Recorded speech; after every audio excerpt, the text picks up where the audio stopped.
Why do Igbos build mansions in their villages? Welcome to our channel, Igbo-Daily. We are here once again to bring you the powerful videos of Igbo village mansions. If you are here for the first time, please subscribe to our channel. Let's look at why Igbos build mansions in their villages.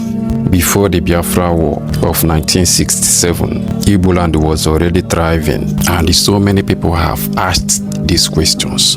Why do Igbos build mansions in their villages? When people see images of Igbo village mansions for the first time, the question always comes up. Why are there so many mansions in Igbo villages? Why are these massive houses not in the city, Lagos, Abuja, or in other cities in Igbo land, but deep inside the villages like Nnewi, Afikpo, Arochukwu, Olu, Ihiara, Abreba, Nkwere, and many more? To understand this, you must go beyond architecture. You must understand history, pain, survival, pride, and identity. These mansions are not just buildings, they are statements. The meaning of home in Igbo culture. In Igbo culture, home is sacred. Your village is not just where you were born. It is where your ancestors are buried, where your name carries weight, and where your legacy is judged. Among the Igbo people, success is not complete if it is not brought back home. A man can live abroad for 30 years, but if he has nothing to show in his village, society quietly asks, what did he truly achieve? Building a house in the village is not just for luxury alone. It is about belonging, respect, and continuity. Before the Biafra War of 1967, Igbo land was already thriving. Cities like Onitsha, Aba, Enugu, and Nnewi were economic hubs. Igbo traders dominated commerce across Nigeria. Education was taken seriously. Industry was growing fast. The Biafra War changed everything. It was not just a war. It was total destruction of Igbo land. Homes were destroyed. Markets were burnt. Industries collapsed. The entire communities were wiped out. Millions of Igbo lives were lost. Families were broken forever. General wealth disappeared overnight. When the war ended, pain did not end. After the war, the Nigerian government declared no victor, no vanquished. But on the ground, reality told a different story. Igbo properties outside the region were seized. Savings were reduced to almost nothing. Igbos were given 20 pounds, irrespective of millions you saved in the bank before the war. Infrastructures in Igbo land were left in ruins. No meaningful reconstructions followed. No serious rebuilding effort came from the center. Igbo land was left to heal itself. Igbos began to rebuild their region by themselves from scratch. And this is where the Igbo spirit revealed itself. With nothing but determination, Igbos returned to trade, craftsmanship, and enterprise. From spare parts in Nnewi to textile in Aba to commerce in Onitsha. They rebuilt without government help. Every success story carried one goal. One day I will go back home and rebuild what was destroyed. Why the massive mansions exist today? These mansions you see today are not accidental. They are proof of survival, symbol of victory after loss, a response to historical neglect. Each mansion says, we were broken, but we rebuilt ourselves. Roads are being tarred by individuals. Electricity transformers donated by communities. Hospitals, schools, and town halls built by Igbo sons and daughters abroad. Not because our government failed, but because the people refused to fail. So when next you see an Igbo village filled with mansions, don't mock it, don't misunderstand it. Those houses are monuments of resilience. They tell a story of a people who lost everything but refused to lose their identity. A people who turned pain into progress, who turned war into wealth, who turned villages into cities without waiting for anyone. In fact, Igbos are great people. I don't think that there is any tribe in Africa that can survive what Igbos have survived in Nigeria and still strong and resilient, remain unbroken.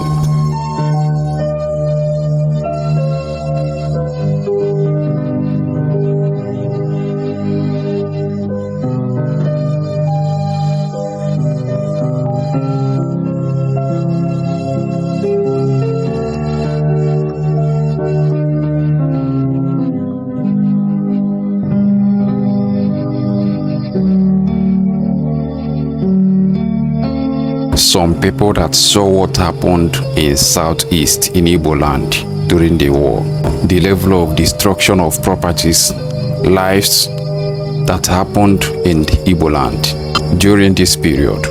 They could not believe the level of development they saw when they came back to visit Southeast. Everywhere, all our cities, Onitsha, Nnewi, Aba, Enugu, were rebuilt by our own efforts without the help of central government, Nigerian government. Many of these people who saw what happened during the war were surprised the level of development that kept coming up in Igbo land. Not just our cities, our villages, all these buildings that has been showing in this video, all are in the villages in Igbo land. Our people, in fact, God really blessed our people.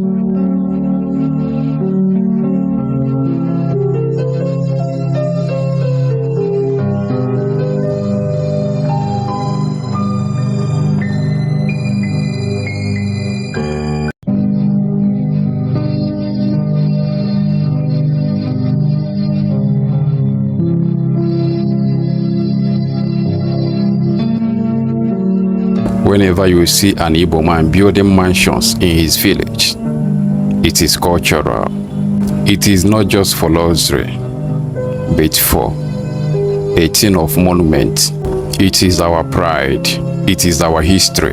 It is to remember that this place was once destroyed and we rebuilt everywhere by our own efforts without the help of center. If you look at today, the war is still going on. Federal government, there is no presence of federal government in Southeast.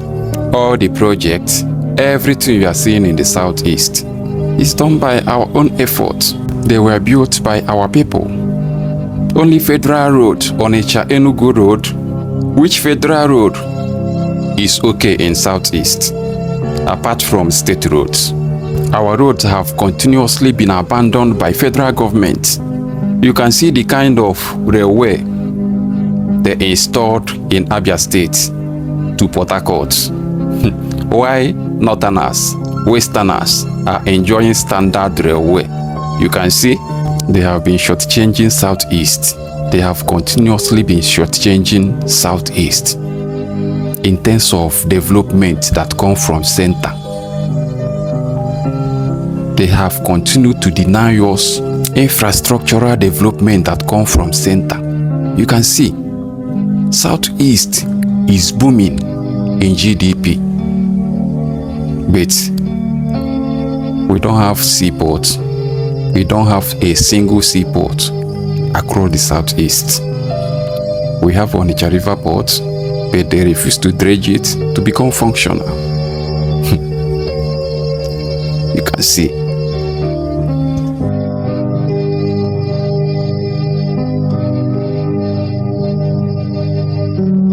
It's all I know. Time will tell. Time will come when all these things will end and our people will be free.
If we could rebuild our land by ourselves, ourselves after the Civil War, who is federal government.